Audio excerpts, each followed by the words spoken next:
tere!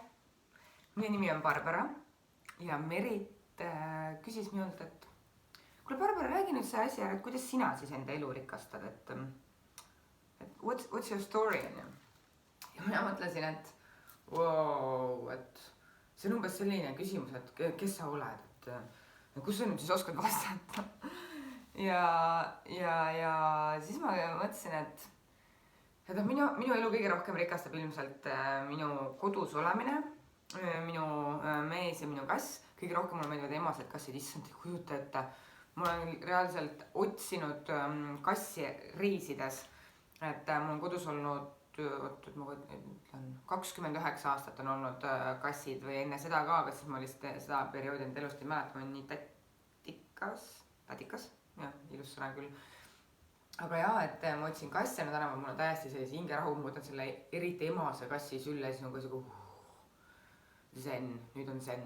Ja minu mehega on täpselt sama lugu, ma ei tea, kaua ta jaksab minu see tugi sammas olla, aga kui on selline ärev ja hirmus action, paar pauku siit poolt, siis tuleb töö, siis tulevad sõpradel mingid emad, siis ma pean enda mehega korraks kokku saama ja siis on kohe hinga. See on selline kindel. Siis, kuna ma olen ikkagi tegelikult väga kameeleon, et ühe aasta jooksul ma suudan olla hästi mitu erinevat inimest, eriti hästi ma ütleks, et on seda erinevust näha kuskil oktoobris-novembris, kusjuures mul on enda novembris sünnipäev, peaks olema mingi täiesti tippaeg ja kõik elu ja rõõm, aga siis november tegelikult on minu jaoks täiesti madal periood ja siis kui näiteks jaanuar, mis võiks olla külm ja mitte see aasta, aga külm ja selline pime, siis mina hakkan nagu ärkama. Et kuna ma olen selline hästi muutuv inimene, siis erinevatel aegadel ja erinevatel perioodidel mind rikastavad erinevad asjad, et näiteks praegult mind rikastab tohutult selline spontaanselt tegutsemine. Ma paugutan igas suunas ja ma saan sellest hästi palju jõudu, samas kui on perioodi, kus ma tahan ainult olla vaikselt, kui mu sõbrad ei tea, mida ma teen ja ma olen lihtsalt üksinda enda mehe kassiga tegelikult siis kodus mõnjamas.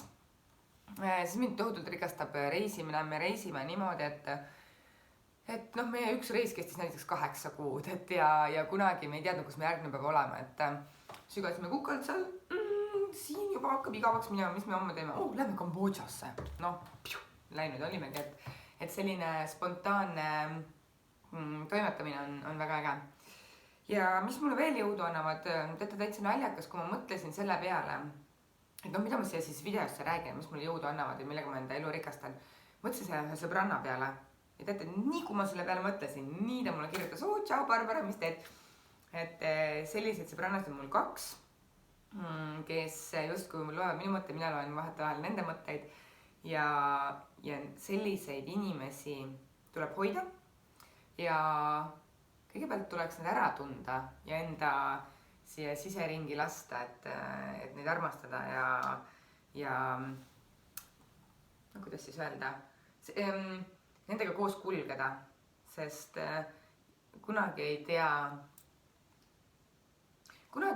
millal on see hetk, kus sul oleks vaja hõlga ja hõlga, mille najal toetada või siis just vastupidi, kellele enda hõlga anda, et siis see on perfect.